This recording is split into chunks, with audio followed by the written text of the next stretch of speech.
Is your alarm ringing?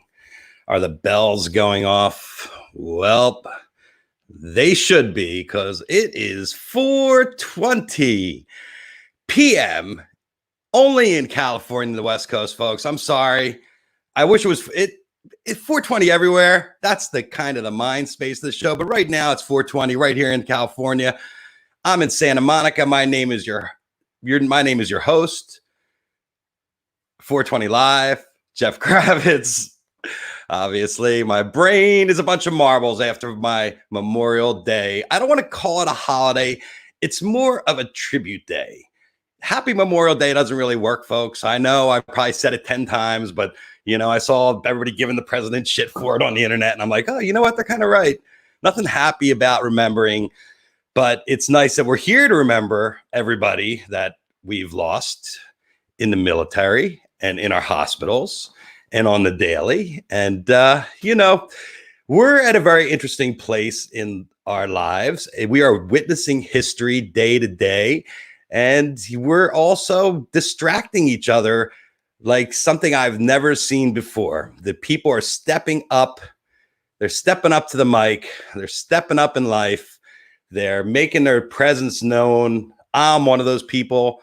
This is show number 70. I went and counted today to see how many times I've come to you on a 420 in this slot. And I got to 70. I got to 69 yesterday, and which was kind of fitting by the pool. And now it's show 70. I'm just, this is an accelerated learning curve here, where I'm trying to figure this out as I go. I'm still working out the kinks, which is part of the charm, I guess, the fun of coming on the daily is trying to work it all out. I had a scary pool party tomorrow, and I just heard from the manager.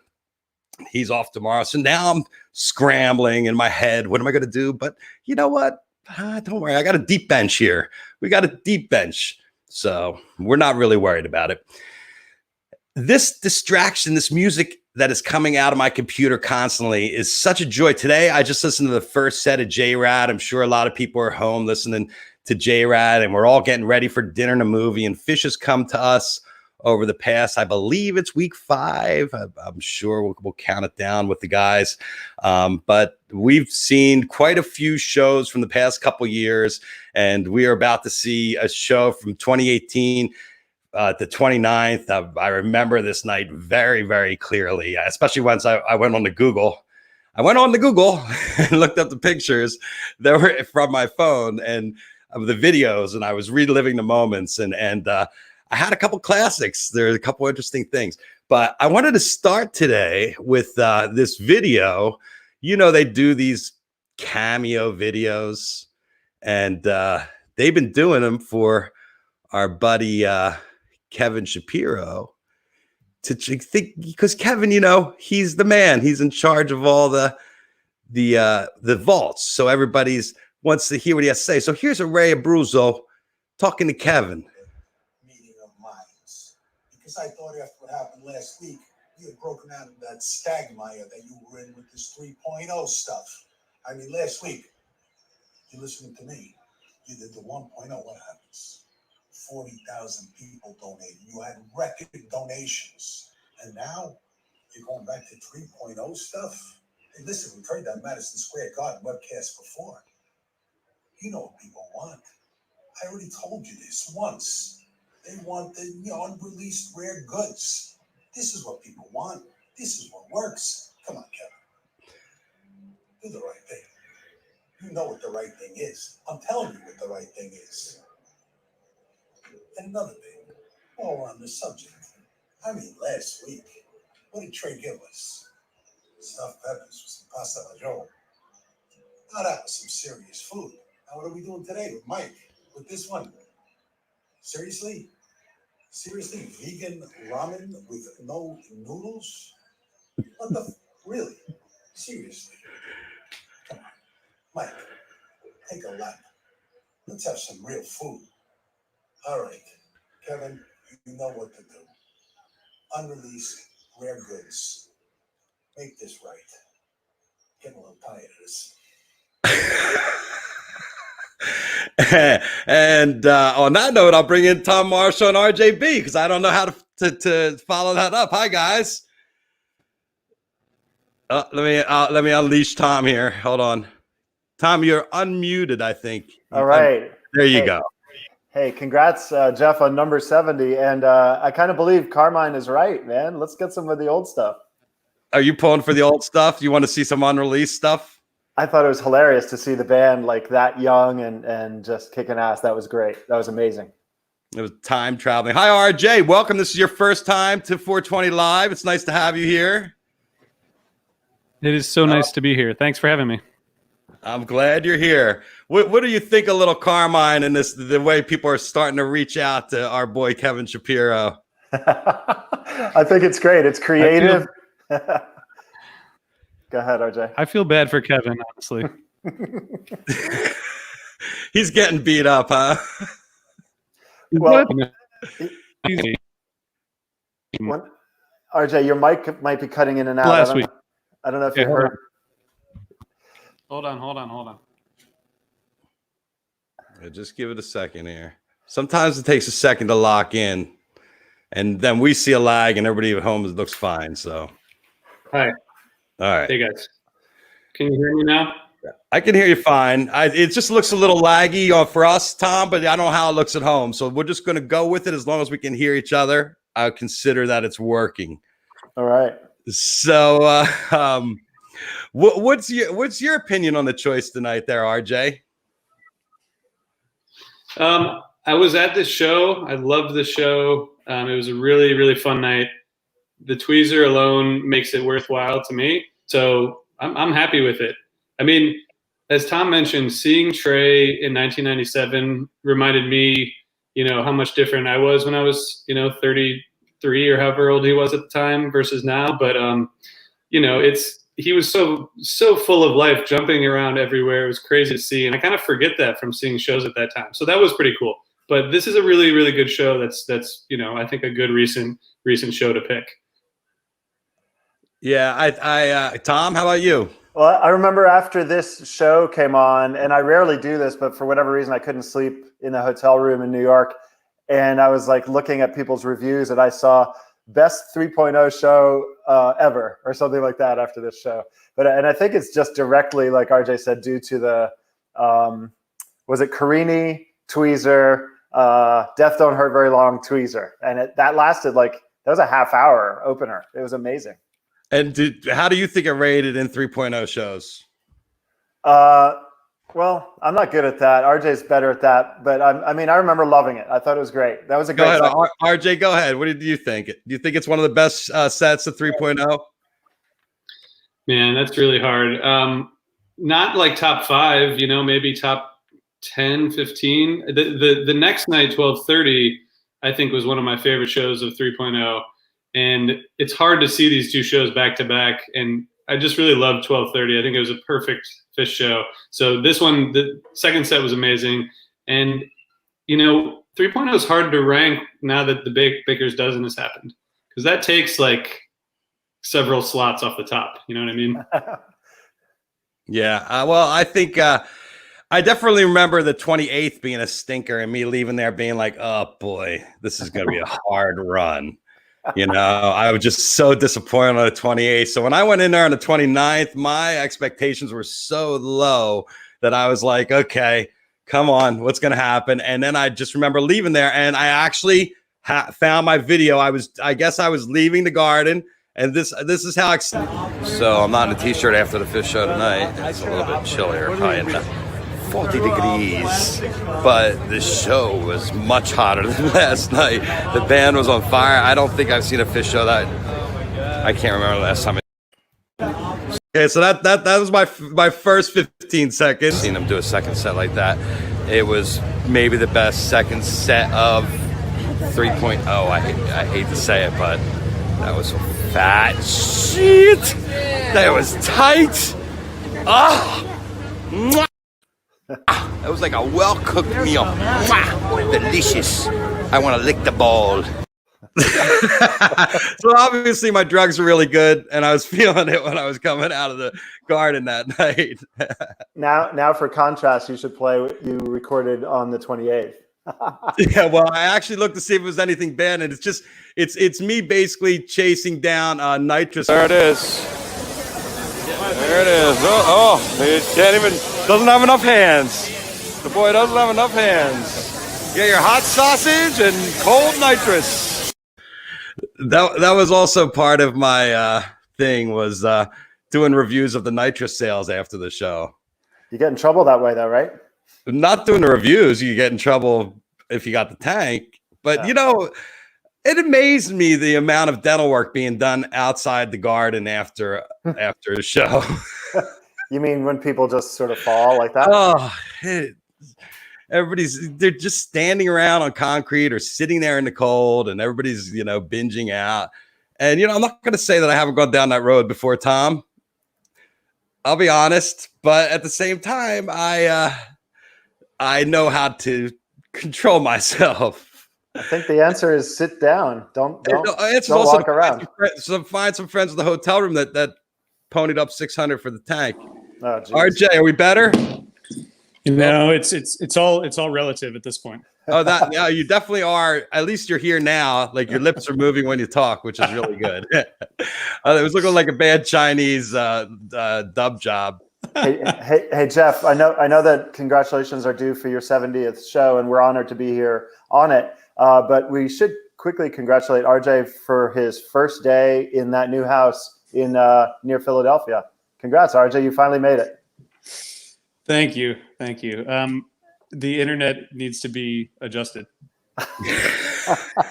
It's a new house. You're going to find a lot of things that need adjusting.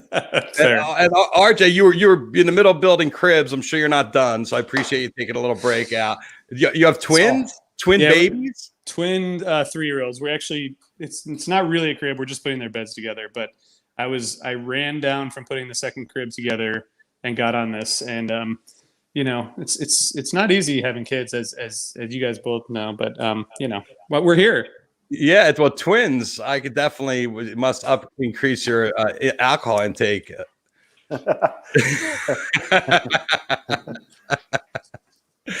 So, RJ, we haven't really met formally. So, give me a little bit about your background and how when you started seeing Phish and how you came to the scene. Sure, thanks. Yeah, and it's really nice to meet you and in person as much as we can right now. And welcome to Osiris again. We're thrilled that you're part of this. So I grew up in Toledo, Ohio. I saw my first show in 1995 in the fall at the Palace. I was 16. My parents, I'm not sure they knew that I went, you know, that sort of thing. And then in 97, I graduated from high school and went and saw 4 shows in a row of the summer tour. And then, you know, at that point, I had already had hundreds of tapes. I was like the person who everyone knew as being a little bit too obsessed with Phish. And luckily, as you can tell, that's changed quite a bit. But yeah, and, you know, 7 years ago, in the summer of 2013, 2 months before my first kid was born, I started a Phish podcast with my friend Brad called the Helping Friendly Podcast. And finally got to like talk about all these shows that we had been collecting and trading and thinking about for years. So that's kind of where my Phish fandom went to. And were you taping yourself back in the day, or were you had a little deck, or you were just no, just trading? I was benefiting from the work of all the awesome tapers out there, like our friend Craig and Lenny and lots of others. So I just had my tape deck going, constantly recording tapes and doing the blanks and postage. You know, that's that whole thing.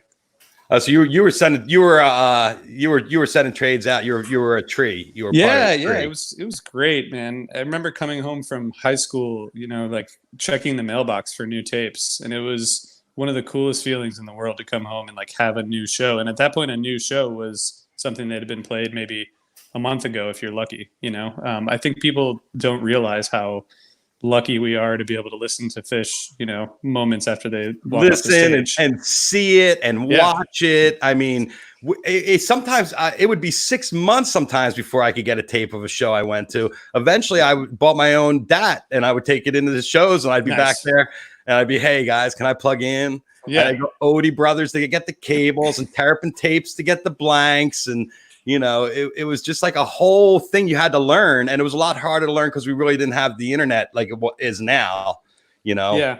I thought that's what was fascinating about the dinner to movie pick from last week. And Kevin, Shapiro, he knows this stuff better than anyone.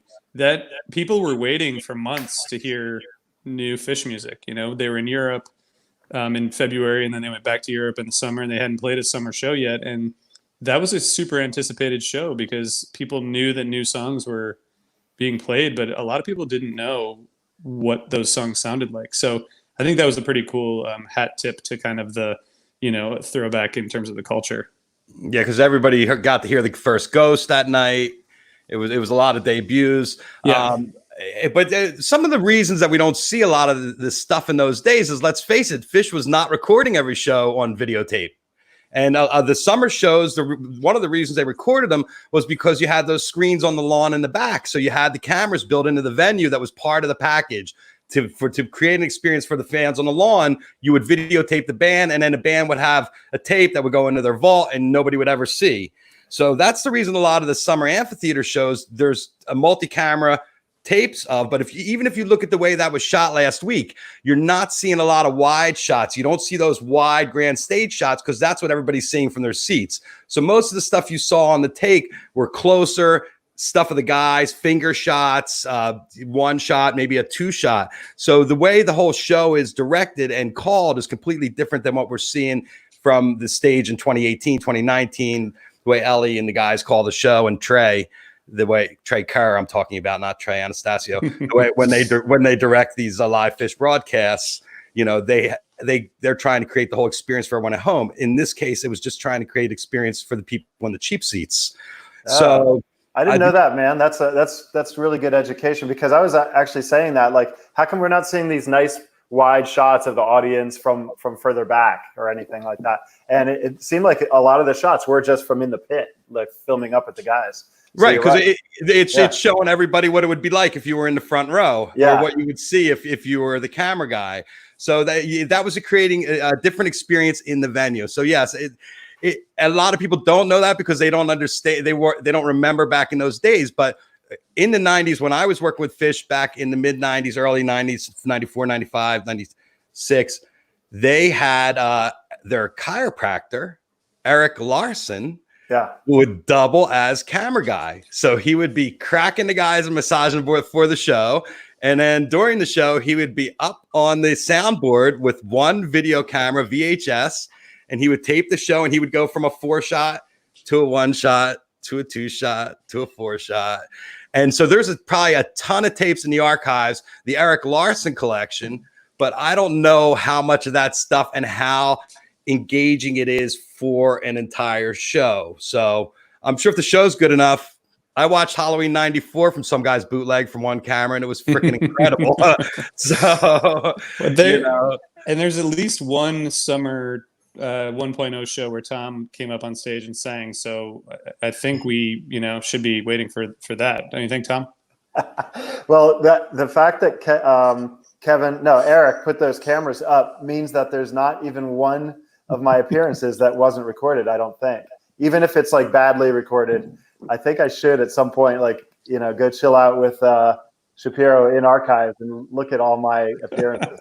You probably edit them all together. I should.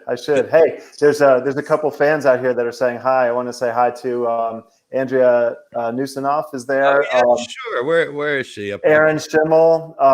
We got let's see, people I recognize. Kelly Ashcroft. Hi, Kelly. And then of course someone's asking my friend right here, Scott Gray, saying, Can you highlight them from your side, or do I have to do it? No, I can't do anything with it. I can just scroll through. Oh, Ike Richmond. Hey, Ike. And then Scott Gray is asking, Yossarian is there too. Hello. Hey, Yossarian. He's asking if I'm doing MMM, which is Marshall's microdose methodology. All that means is he's asking, did I take an edible? And no. He knows that if I take an edible, my vocal center locks up. I can't talk. So no, absolutely not. Yeah, it's hard enough to get Tom to go live. It is. He's reluctant, but we had a good experience last time. I let him off easy. I hit all the hard questions. So RJ, talk about meeting Tom. Talk about how your bromance started. Well, so we have a mutual friend who's an Osiris advisor and close friend here in Philadelphia, Craig, who has been on our podcast a bunch. And at the time, I think he had been talking to Tom about Tom's, I guess, desire to start a podcast, and was like, you guys should meet. And he kind of arranged in a typical Phish fashion for us to run into each other in a Phish parking lot. And Tom and I quickly discovered that we both enjoyed beer and that we both enjoyed laughing a lot. And Tom told me that he was thinking about maybe starting a podcast. And I, of course, told him that was an awesome idea because I wanted to listen to that and kind of helped him get started. And I would say like within 3 days, we were emailing and talking about how we could bring a bunch of music related podcasts together and maybe form a business around it. And I think I still have that email that I sent, and I said, I think there might be a business thing here. And Tom responded and said, I've been thinking the same thing. And then it sort of went from there. And that was about 4 years ago. And that was the man. That was Man.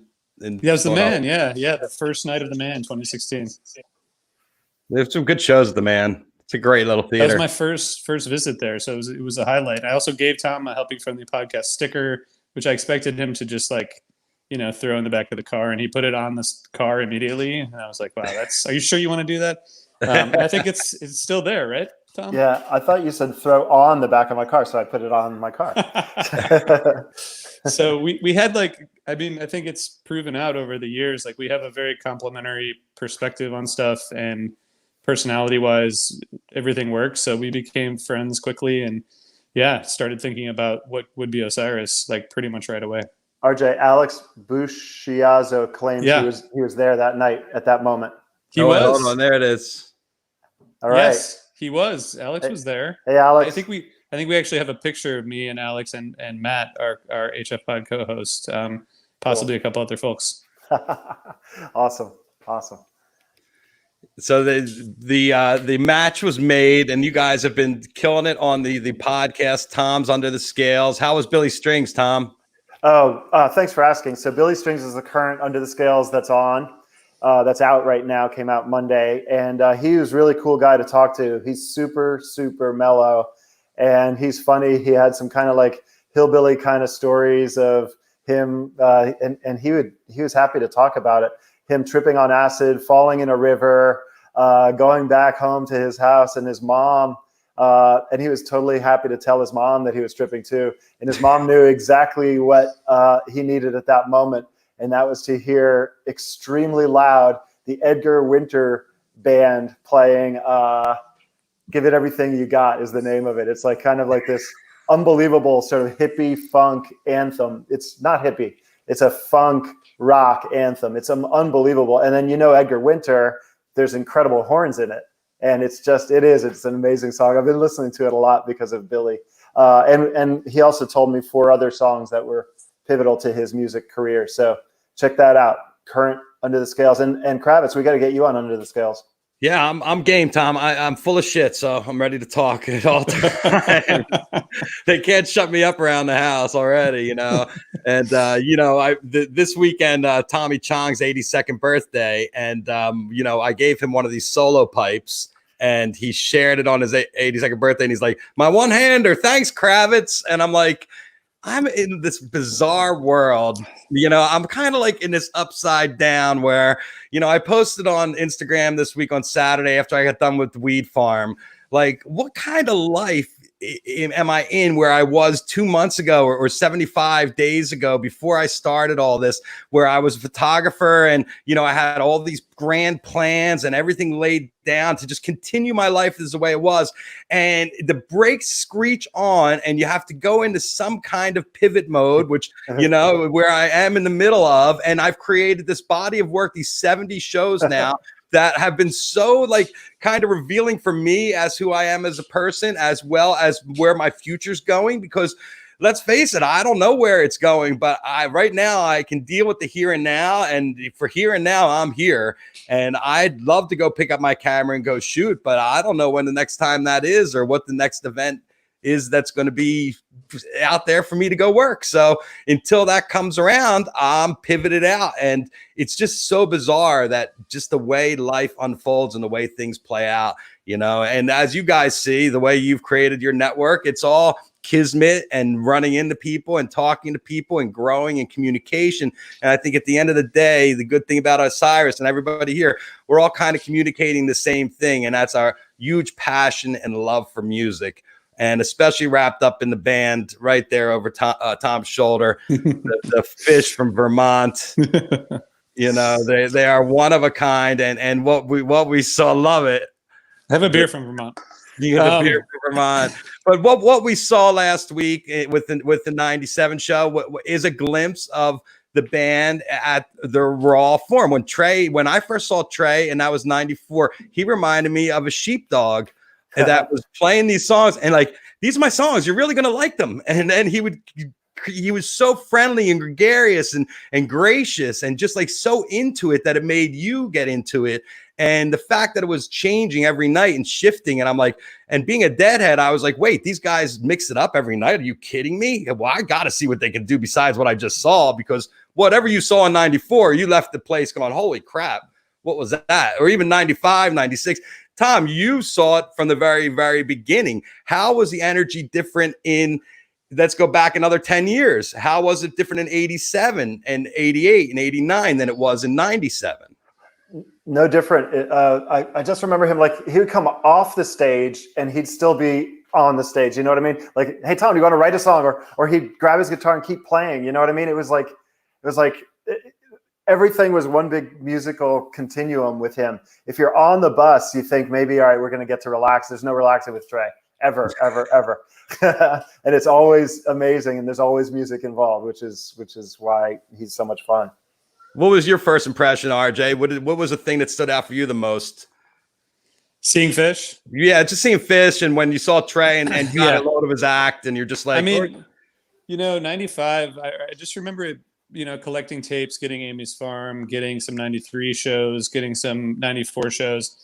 And the thing that stood out to me my first show, 95, was how fucking weird it was. You know, like Son of a Mule, you know, and You Enjoy Myself vocal jam, but also, you know, how beautiful it was. The Lizards, they played at my first show. And I just remember being like, this is a different world that I wanted to understand. And I was getting into the Dead at the same time. And so kind of parallel tracks, you know, like trying to understand this like mysterious world. And I remember being like totally, I wanted to go on tour, but I was 16. So I couldn't, I mean, I could have. where'd you grow up? Did you grow up in the Philly area? No, Toledo in Ohio. Oh, Toledo, right, Ohio. Yeah. So they were in the Midwest at least once a year, right? Yeah, exactly. Yeah, and we didn't, I couldn't travel too much, but if I had to do it again, I would have, skipped more high school and gone to more Phish shows. But that I did all right in the long run, in terms of Phish shows. I think the way we're all feeling now is that I'd go on tour right now. Right, I'm ready. I would do the whole thing. I wouldn't even think. I will say in fall 97, that was my freshman year of college, my first semester of college. And I managed to see 9 shows in fall 97. And I also passed all my exams and did pretty well, actually. So that was like, this is all going to work out okay. I was going to class and being able to see tons of Phish shows. Yeah. Fall 97 was my first trip back east to see Phish for Worcester and Spectrum. I saw those 5 shows and god damn. Wow. That's a good run. Jeff, were you with us in Europe? Any of those the Santana? That was fun. Talk about that. Talk about the band outside of the United States. Oh, that was incredible. Kind of one of my best memories was sort of being on the bus with the band in that Santana troupe where there's like 6 bands. There's like an LA band called, I think, like Papa Chubby or something. And then there's another bunch of bands never heard of. And they all kind of rotate for the slot in front of Santana. And we were going from beautiful place to beautiful place in Italy and France. And, the rock schedule, the rock star schedule was such that they just never had to change anything. They were like, we would just sort of stay awake all night and then sleep during the day. Unfortunately for me, because I wanted to see like the ruins of Rome or whatever. But no, we woke up at 3:00, went to sound check, and then the night started. And one of the cool things was after the show, each of those promoters it was kind of like a badge of honor if the band would follow, like, you know, if the band had a good night, if the room had a good night, and they always did with Phish, then the promoter was sort of honored if the band followed him or her, it was him a lot, to a private party. And so we would go to these like underground parties in Prague or in Rome, where there's like, you know, private room, you can't get in, security guards. You get in there and there's a bunch of like tall Italian models dancing, doing cocaine in the middle of the room. And you're anyway. Like, yeah, it was kind of amazing. And the nights just didn't end until, you know, the sun came up, and it was amazing. Amsterdam was fun. That was fun. We also took a ferry from, I might be mixing up 2 Europe trips or 3, but one of the best ones was when we were in, I guess, Dublin, and then we were on our way across the water. I forget exactly where we're going, but I'm assuming it was, I don't know. I'm not going to even guess. But I remember there were people that got on the bus in Ireland for the party, and then the bus got on the ferry, and the party happened all night. It went all night, and then I think those people like woke up in a different country. It's pretty amazing. Yes, it was great. But no, that was a lot of fun. And then I think that's why Phish, I think, was wearing that, Fishman was wearing that suit, because I recall they all got sort of Versace suits because they were in Italy, and they got someone to take them to, you know, get fitted for nice suits. And if you remember, they wore them, I think it was on David Letterman or wherever one of their first TV appearances was, right when they got back from Europe. And they looked like Vermont hippies, slightly had, you know, a little puffy from some weight they gained from eating so well. It was kind of hilarious. But they all had their Versace suits, and Phish wore his that night. He wore that almost all summer, right? He wore that the entire summer tour. I forgot about that. You're like, no, I forgot about it too, though. I saw it and I'm like, oh, but then 98, it was back on. So Zach Lieberman, he wants to know, did you go to Copenhagen? No, I came right after, I think, that show on that tour. I think they had done that, and then I think then they continued through like Stadio Olimpico in Italy and the coast of France, and I think we did Austria and Prague, I believe. But again, I might be mixing up a couple, because there's also an Amsterdam trip that I was on. And anyway, dude, the guys are a little overdue for a little Europe trip, aren't they? It's time for Europe. It is. Well, not right now. I mean, not right now. Isn't that weird that like we can't escape the country and go to another place that isn't? This is a global. You can't leave anywhere. Pandemic. You can't leave anything. No, you can't. I want to say hi to Zach. Hi, Zach. Zach's a friend of mine who just asked that question. So hey, thanks for tuning in. Excellent. Exactly. And Kelly Ashcroft, I'll go through a couple of these questions. Tom, when was your first actual show? My first PH show. So I definitely saw them when my friend Mark Daubert was their percussionist, and their guitarist was Jeff Jeff Holdsworth, and Paige wasn't in the band. And they would play. I saw them at Slade Hall at the University of Vermont, but I think maybe they played Nectar's in that configuration. But then next time I came back, there had been a switch, and Dobbs and Jeff were out and Paige was in. And I believe I saw them then play in that configuration at the front in Burlington. So I got to check those dates. I don't know exactly what those dates were. But I think could be 87, 88. I think there was an 8 in the third column. There's 8 in the third column. This is why Tom and I get along well. Is he says there's an 8 in the third column, and then I help him narrow it down further from there. My date capability is unbelievably, amazingly horrible. Yeah, well, it's hard to remember. Thank God I went on Google Photos, and it's just so easy. Everything's lined up by years. Like everything that recent. It's just like all the memories from, that's I said, to go back and see and remember the show, and I was like, holy shit, I totally remember. I totally remember walking out the 28th and being like, oh, God damn, I came to New York for New Year's and I got boned. And then the 29th, I'm like, holy shit. And then the 30th and 31st were both a lot of fun too. So that ended up being a great run, 2018, actually. So I get it. We've seen it. It's new. It's fresh. We all want something new. But like I said, I think a lot of it, you know, we did talk to Kevin. You know, I had a little Zoom party going on one Friday, and Shapiro came in, and we were all razzing him about the selection. And this was like before 97. We were like, yo, Shabs, come on, man. What's up? And he's like, well, a lot of the stuff has been synced. Yeah. So they might have the show, might have the video. It has to be synced with the audio and stuff like that. And then, of course, I'm in Hollywood, so a bunch of my friends are editors watching, and they're all like, oh, I'll do it. I was going to say, we have plenty of podcasters on the Osiris team who would be happy to do that. So if you're watching, Kevin, just let us know. We're happy to help. And, you know, we can find, I mean, like I said, I went Halloween 94 and watched it. Granted, I could only watch it in 10-minute clips or whatever, but it was still phenomenal. You got the energy. You get the whole feed of everything. Tom's art collection here. I like that. Someone asked if it was Ken Taylor, and it's Dan Humford. So sorry. No. Oh, there it is. There's the question. Oh, Nina. Yes.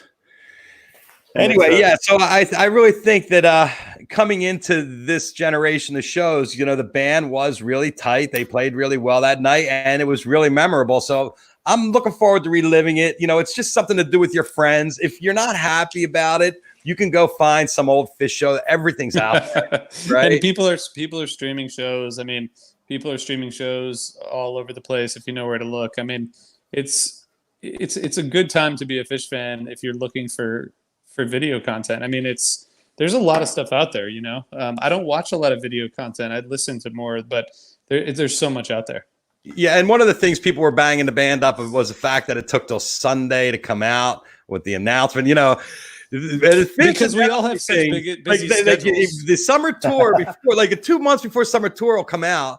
If it's November, you'll see a post saying summer tour is announced February 14th, February in 1999 and February 12th, and they list them all out so you can get an average idea of when the tour is going to release. And this is 8 weeks before you have any chance of seeing it. That's how rabid they are. So, of course, everybody's like, Sunday, the band hasn't announced anything. Maybe they're going to do a barn show. Yeah, definitely not. Jeff, is it hard to sync? Like, wasn't there sync codes even back then? Like, why is that so hard? Why is that so difficult to sync up the audio to the video? I don't think it's hard. I just think that you have to do it, and someone has to have the manpower, and then you got to agree with the show. And probably in the week that they have to get it done, this is all I'm thinking about. It's a lot easier to go over the shelf and be like, here is a beautiful 10-camera shoot we did with all the wides, our beautiful new light rig. Yeah. Moving, and you get to see Kuroda at his finest. Because I will say that watching the later shows on the screen and seeing his lighting work is astounding. Yeah, I mean, it really adds another dimension to it that you don't see from the 97 shows and stuff like that. I got it. It's energy. Everybody likes that energy, but the way the band looks now is some of the best they've looked. Their staging, I have to say, that light rig. Have you ever seen anything like that? It's incredible. I mean, it's outrageous. Actually, at this show, the 12/29/18 show, I was with Tom, so I had a pretty good seat. And there were times when it felt like the rig was going to come down on our heads. You know, like the way that thing moves and the way it sort of like alternates between the wide and the narrow based on the song and the jam. I mean, it's incredible. The Kuroda work is outrageous. I feel like people know that he's really good at making the lights look awesome, but I think there's so much behind it that even I don't appreciate and understand. You know, well, you know, he was talking about the axis, like Jimi Hendrix axis, not the access. Yeah, but the axis of the lights, the beam is that even if the truss is moving, the light beam will stay the same. So it's still pointed, and the whole truss can move, and that beam can stay the same. The way he's programmed it, the things he's figured out. It's outrageous. I mean, yeah, he adds another dimension to it that makes it incredibly, you know, that's why people on the rail, I get it, that they like being close. But for me, if I can't see what Kuroda's doing, it's as important for me to see it as it is to hear it. And to see the guys, you know, I need to have a happy medium. Where's your favorite place in the venue to stand? And this is Madison Square Garden first for RJ. And this is pretend there's nobody else there, and you could stand and have the perfect spot to stand. I mean, midway back on the floor. Midway Me back too. on the floor. Me too. Mine is in between the soundboard and the band, right in the center, midway. And the reason I know that is because that's sort of where I wind up during sound check when I can be by myself in the middle of Madison Square Garden, and I always sort of stand right there. So, well, for the over 6 feet crowd, which I think RJ, I can't tell from here. Are you over 6 foot? Yeah. So you know you can stand on the floor and get a great view. You just got to put some small people in front of you. I'm really good at finding some good, and I like to find people with lots of product that smell really good too. Yeah. Me too. There's a lot more women at Phish. What do you think? What do you attribute that to? Because I remember in 2009 when they came back, I shot the Hampton show, and one of my pictures went viral. It was from behind Trey, and it was kind of like find the woman in the crowd. Yeah, and there was like maybe 2 that you could find. And now you look at that front row, and it's a bevy. It looks like a yoga studio. I mean, I think that people who want to hang out up there figure out how to do it, No, but what do you think about the feminization of the crowd? Do you think it's because the music? Because I know, RJ, you are a harsh critic. I remember when I was talking about Atlantic City on the show, and you chimed in that you were incredibly disappointed at the wingsuit. I was at the time, and I'll raise my hand that I was not one of the ones that was pleased when that was at me. So do you think that the music has been feminized in a way to attract with songs about soul and light and all these yoga kind of terms? I appreciate that. He's actually doing it on purpose. Do you think he has intent? I appreciate that potential connection, but definitely not. I don't think so. I mean, the deal is still, to me at least, it's still a 90% dude crowd. And we have a similar issue in podcasting. I mean, if you want white dudes, either listen to a podcast or go to a Phish show, And I think that's like, or tune into this show today. But I know you do a better job actually of diversifying your guests, which is awesome. I think I don't see it at all. Like I see that this scene needs more diversity, racial, gender, everything. So I think the front row crowd is a whole different culture. I think it's a. Well, I see a lot more women at scene, and I even see more women in Humphrey McGee too, which is strange too. I'm starting to see more women get into the scene. Not saying that they weren't all there, girls. I could see you all my lady friends that have been fans since day one. Well, we need more. I think we need more. Great comment. Maybe Trey is trying to feminize. Well, Trey is certainly more in touch with his emotions, in terms of how he expresses himself, and I think that's attractive, to me and probably to females too. I mean, it's cool. It's cool to see people who are clearly being making themselves vulnerable and making themselves, emotionally available. I think that's a cool thing. But I do also think that we should have way more women, at music shows and podcasting. So I just want to plug that. Yeah. Well, it's happening. I've seen it. I've definitely seen it change. You've seen it change since like, when was it at its peak? Wait. Well, if I'll tell you what, I'll send you the picture from 2009, and I'll have to find some pictures from that I shot more recently, maybe at Hampton in 2018. I went back and got that same shot, and it was a little bit different. And all right, I said feminized. Actually, dad rock is the term that everybody's using. Okay, well that's certainly true. But we're like, that I'm a dad. Yes, Tom's a dad. I mean, Tom's a dad. Do you like dad rock, RJ? Of course. I mean, I'm a dad and I like rocking. I mean, what's not to like? Well, I think the idea of dad rock isn't that it's rocking. I do have. I get it. Go first, Tom. Well, this is sort of what I'm thinking. I think there was like a lot of people that hadn't seen Phish, or at least not been reminded of Phish from '97 in a long time. And the 3 people sitting here, we're lucky enough to have, seen their entire evolution. But for some, it must have been a little bit like a wake-up call, seeing that, And so, that's why the calls for more of it, because we're so like 3.0 and we're tuned into it and we get it. The band evolves, the music changes. I don't know. I don't know actually even know where I was going with that. Apart from Phish changes, you know, they've changed they a were lot. calling the band Wooks. If people saw the 97 shows, it was like 4 Wooks up there on stage. Well, Jeff, I think except for Fishman. Well, I do think it's worth pointing out that, so do you want the artists that you listen to and appreciate to be, you know, reflecting their own experiences, their own lives, their own evolution as people and as artists? Or do you want them to remain as you know, have them remain in, you know, stuck in amber? You know, I think it's like this idea that Trey should continue to play how he played in the 90s or write songs like he wrote in the 90s is just absurd, because that's not like I'm not the same as I was in the 90s. And why would we expect for someone that we idolize to stay static and to not be dynamic? Like, being dynamic is one of the most amazing parts of being a human. You know what I mean? But Tom, don't you feel sometimes the pressure? Don't you think that steam was brought on because you guys hadn't written a lot of story songs in a while, and it was just in creating a land and a world, kind of like Gamehenge, where some adventure could take place? I mean, that wasn't the kind of songwriting you were doing, you know, in the later years, right? Yeah, to me, I think there's still sort of a hunger in Trey and a feeling that, you know, like for a song like Sigma Oasis, for example, which when you look at it, you know, and you try to read it and try to understand it, it doesn't immediately hit you. That's sort of like the old 90s style of lyrics. And Trey and I love writing like that very much.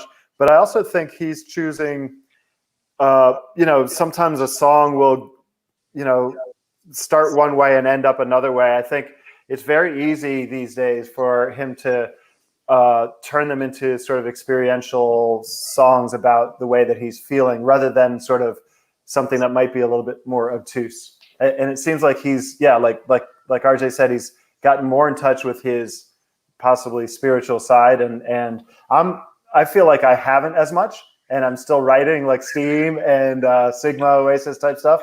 But you know, very much like we wrote Shade fairly recently, and that's a in touch with your inner self song. Well, so is Sigma Oasis, though. I mean, the fear's an illusion, right? That's true. You're already there. I mean, there's so much of that I think is empowering. You know, I think that's like the question about Trey's stuff. Everything's right is like one of the everything's right. That's one of the even more Blaze On. Even Blaze On. It's like, you know. True. And it's just, you know, it's fun. So I think you guys are meeting halfway, in my opinion, as an observer. But maybe, yeah, exactly. To me, it's like it's going to evolve no matter what, and this is just another step in its evolution. Well, let's face it, you're not 18 or 8, right, or 15. You know, we're all men. We've all matured. We've all had experiences, and that's kind of the way they reflect their life. And the thing about Phish that we all love is that they're not going out there every night trying to recreate something they did in the 90s or in the 80s. They go out there every night with something fresh to give you something new. Like a lot of bands are trying to be what they were on their second album or third album because that's what's sold and that's what they got to milk to get their fans to come out. In Phish, it's not that case. They can go out there, and we love it when they go out on a diving board and dive into the pool, whether there's water or not. Yeah, I mean, in the best possible way, they do not give a shit. You know, like it's one of the beauty. I mean, the Grateful Dead was the same way, right? They were not playing to the audience. Like they were not going to play what you wanted them to play, but what they did play was going to be right for the time and the place. And I think Phish is the same, and I think that's one of the most special things about it. So, RJ, what's the moment for you when you decide if the show is going in like turns? Like, are you at a show and like, because I always go as an open slate, and then there will be a series of things happen that just send me into like a negative thought space, and there goes my whole show. And sometimes I don't know if it's me or the band. Yeah, totally. I mean, I appreciate that question. I mean, I actually was just talking with our friend Craig and a couple other people on Twitter the other day about how I was actually much more critical of that in 97, 98, 99 than I am now. But I think halfway through the first set, you can tell. I mean, you can sort of tell from the opener, but like a crowd control opener could lead to an amazing show, even though it's not like a jam, you know, like people are looking for a jam out of the gate. And I don't think to me, that's not the right way to evaluate it. It's sort of like do you see the intent early on? That could be in a rift, that could be in a stash, that could be in a bathtub gin, but you have to see some sort of like a locked in sort of mode. And I think halfway through the first set, you can kind of tell if it's going to be a really amazing show or if it's going to be, you know, what I would call an average great show, which is every Phish show, you know. You know what I mean? Because if you get through the first set and you're like, wow, they were sort of like struggling to connect during the whole set, then it's like, okay, where do you go from here? But I think if you see something in the first set that it indicates that they're really locked in, that to me is the indication that it's going to be a really great show. Well, I think some of the stuff I saw in 2020, I only saw 4 shows in 2020, but out of those 4 shows, I think the first sets were some of the best playing I saw that weekend. And that's to me, because after a first set, like the Shafty set for me is probably one of my favorite sets of the year. I mean, I keep going back to that and listening to that show, and it just was so great. But I felt in the second set they weren't connecting like they were in the first. It wasn't as free flowing. That maybe the song selection. It just seemed to me like there was they didn't have what they had in the first set. So sometimes I'll go into the second set going, holy crap, that first set was amazing. And that's what I'm feeling a lot lately, is that the first sets have been better. Did you feel that this year, that the first sets have been some of the first sets have been better than what's come out the second set? Well, that show you're talking about, that was my favorite show of the Mexico run. And I thought the second set was really great. I mean, I really love Sigma Oasis, and I'm not just saying that because Tom's here. I think it's a beautiful song. For me, and just to clarify, for me, one song does not ruin a show. Sure, of course. If it's a string of 2 or 3 songs where it's 20, 30, 40 minutes of songs that aren't making me come out of my skin, dance, and have fun, and especially if that happens in the second set, that to me is like the kiss of death, because that's when everything's kicking in. I don't know if the guys think that anymore. Well, they're not there. But that was my experience on that Friday night in Mexico. I mean, the 2001 was an incredible, like, you know, a jammed out 2001. I really liked the Drift While You're Sleeping. I thought that show was really great. That was my favorite of the. Well, the encore was definitely the hottest part of anything after the break. That encore was really awesome. Weekapa, I mean, that amazing. You know, and we had no idea what they were doing. My friend Matt and I, Matt, who is part of Osiris and helps with so many things, we were like, what are they doing? Why? And also all the whole show was like a Woman from Tokyo jam, you know, and it's like from Tokyo, you know, and that's really fun to be in that moment and also to be a little bit lost in it. I do think the band was smiling the whole time. They were cracking up every time that riff came back. Yeah, they were. I was like, what are they doing it again? Although Drift While You're Sleeping, I mean, it might have been my state of mind, but I did like see Trey and Mike looking at each other and like, do you know what's going on? Because I don't. And let's just keep trying. But that, you know, that happens with new songs. Yeah, and I, like I said, I think when they come into the first set, they're just trying to get their shit together. And the second set probably have more of an agenda. I don't. It's so hard to get in their heads, and I don't try to get in their heads. I just take it as it comes. But I'm glad we obviously have a similar music taste there. What I want to talk about in 2018, one of the things I was thinking about rolling into this show, which excited me, was that for me, the hottest new music that Phish has come out with in the past 10 years was in Halloween of 2018, Costville at Vox. And just the songs are infectious. The grooves are infectious. Tom, did you write any of the lyrics on that? No, I wasn't involved at all with that. I was as much surprised with that Halloween as anyone. And I told Trey many times that I didn't want him to tell me what was up. And I was just blown away by the white stage, as everyone else in that room. I loved it. I loved it. I wanted Tom to find out what they were going to play and then tell me, but he would never do that. He's very true to his word in that way.